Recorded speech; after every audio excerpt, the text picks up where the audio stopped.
10 बातें जो कृष्ण के जीवन को बनाती है महानतम जीवन।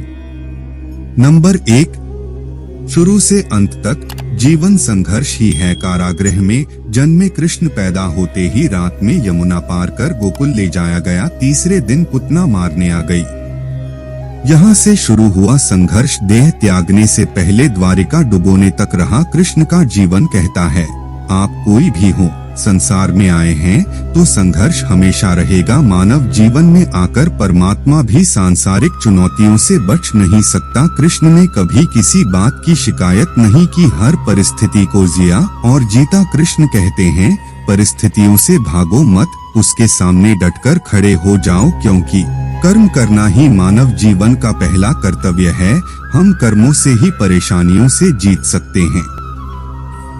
नंबर 2, स्वस्थ शरीर से ही विजय है।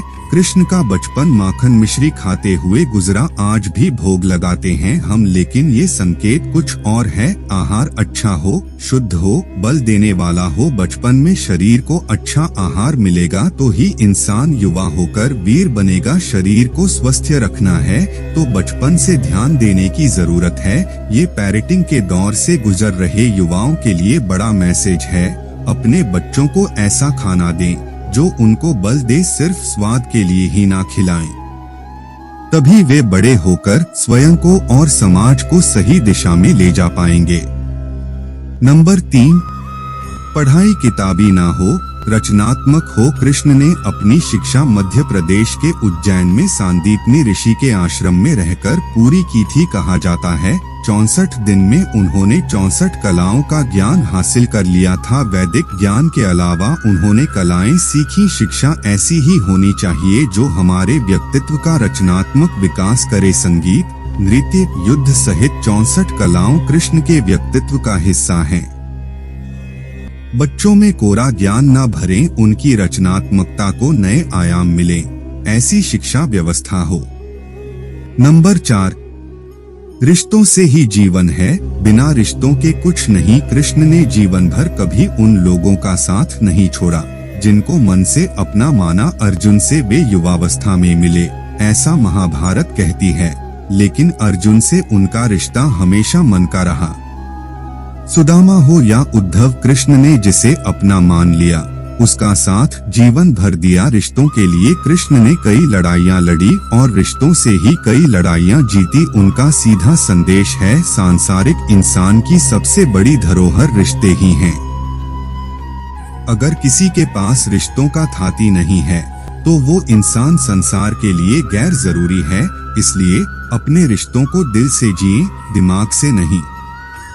नंबर 5, नारी का सम्मान समाज के लिए जरूरी। राक्षस नरकासुर का आतंक था। करीब 16,100 महिलाओं को उसने अपने महल में कैद किया था। महिलाओं से बलात्कार में उसे सुख मिलता था। कृष्ण ने उसे मारा, सभी महिलाओं को मुक्त कराया, लेकिन सामाजिक कुरीतियां तब भी थीं। उन महिलाओं को अपनाने वाला कोई नहीं था। खुद उनके घर वालों ने उन्हें दूषित मानकर त्याग दिया। ऐसे में कृष्ण आगे आए, सभी 16,100 महिलाओं को अपनी पत्नी का दर्जा दिया।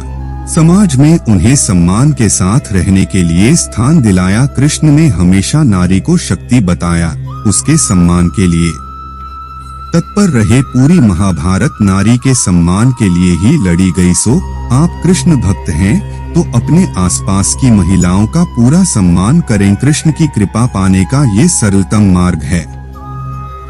नंबर 6, आपके मतभेद अगली पीढ़ी के लिए बाधा ना बने। कम ही लोग जानते हैं कि जिस दुर्योधन के खिलाफ कृष्ण ने आजीवन पांडवों का साथ दिया, उसकी मौत का कारण भी कृष्ण की कूटनीति बनी। वो ही दुर्योधन रिश्ते में कृष्ण का समधी भी था। कृष्ण के पुत्र सांब ने दुर्योधन की बेटी लक्ष्मणा का अपहरण करके उससे विवाह किया था, क्योंकि लक्ष्मणा सांब से विवाह करना चाहती थी, लेकिन दुर्योधन खिलाफ था। सांब को कौरवों ने बंदी भी बनाया था। तब कृष्ण ने दुर्योधन को समझाया था कि हमारे मतभेद अपनी जगह हैं, लेकिन हमारे विचार हमारे बच्चों के भविष्य में बाधा नहीं बनने चाहिए। दो परिवारों के आपसी झगड़े में बच्चों के प्रेम की बलि न चढ़ाई जाए। कृष्ण ने लक्ष्मणा को पूरे सम्मान के साथ अपने यहाँ रखा। दुर्योधन से उनका मतभेद हमेशा रहा, लेकिन उन्होंने उसका प्रभाव कभी लक्ष्मणा और सांब की गृहस्थी पर नहीं पड़ने दिया। नंबर 7, शांति का मार्ग ही विकास का रास्ता है। कृष्ण ने महाभारत युद्ध के पहले शांति से समझौता करने के लिए पांडवों और कौरवों के बीच मध्यस्थता की। हालांकि दोनों ही पक्ष युद्ध लड़ने के लिए आतुर थे, लेकिन कृष्ण ने हमेशा चाहा कि कैसे भी युद्ध टल जाए। झगड़ों से कभी समस्याओं का समाधान नहीं होता है। शांति के मार्ग पर चलकर ही हम समाज का रचनात्मक विकास कर सकते हैं। कृष्ण ने समाज की शांति से मन की शांति तक दुनिया को ये समझाया कि कोई भी परेशानी तब तक मिट नहीं सकती जब तक वहाँ शांति ना हो, फिर चाहे वो समाज हो या हमारा खुद का मन। शांति से ही सुख मिल सकता है, साधनों से नहीं। नंबर 8, हमेशा दूरगामी परिणाम सोचे। महाभारत में जुए की घटना के बाद पांडवों को वनवास हो गया। कृष्ण ने अर्जुन को समझाया कि ये समय भविष्य के लिए तैयारी करने का है। महादेव शिव, देवराज इंद्र और दुर्गा की तपस्या करने को कहा। कृष्ण जानते थे कि दुर्योधन को कितना भी समझाया जाए, वो पांडवों को कभी उनका राज्य नहीं लौटाएगा। तब शक्ति और सामर्थ्य की जरूरत होगी। कर्ण के कुंडल कवच पांडवों की जीत में आड़े आएंगे, ये भी वे जानते थे। उन्होंने हर चीज पर बहुत दूरगामी सोच रखी। कोई भी फैसला तात्कालिक आवेश में नहीं लिया, हर चीज के लिए आने वाली पीढ़ियों तक का सोचा। यही सोच समाज का निर्माण करती है। नंबर 9, हर परिस्थिति में मन शांत और दिमाग स्थिर रहे। पांडवों के राजसूय यज्ञ में शिशुपाल कृष्ण को अपशब्द कहता रहा। छोटा भाई था, लेकिन मर्यादाएं तोड़ दी। पूरी सभा चकित थी, कुछ क्रोधित भी थे, लेकिन कृष्ण शांत थे, मुस्कुरा रहे थे। शांति दूत बनकर गए तो दुर्योधन ने अपमान किया। कृष्ण शांत रहे। अगर हमारा दिमाग स्थिर है, मन शांत है, तभी हम कोई सही निर्णय ले पाएंगे। आवेश में हमेशा हादसे होते हैं, ये कृष्ण सिखाते हैं।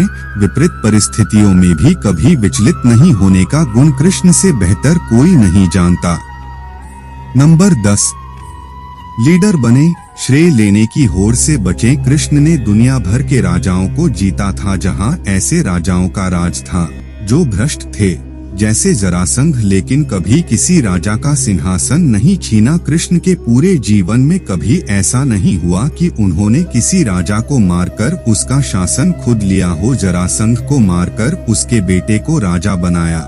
जो चरित्र का अच्छा था, सभी जगह ऐसे लोगों को बैठाया जो धर्म को जानते थे, कभी किंग नहीं बने, हमेशा किंगमेकर की भूमिका में रहे। महाभारत युद्ध में भी खुद हथियार नहीं उठाया, पूरा युद्ध कूटनीति से लड़ा।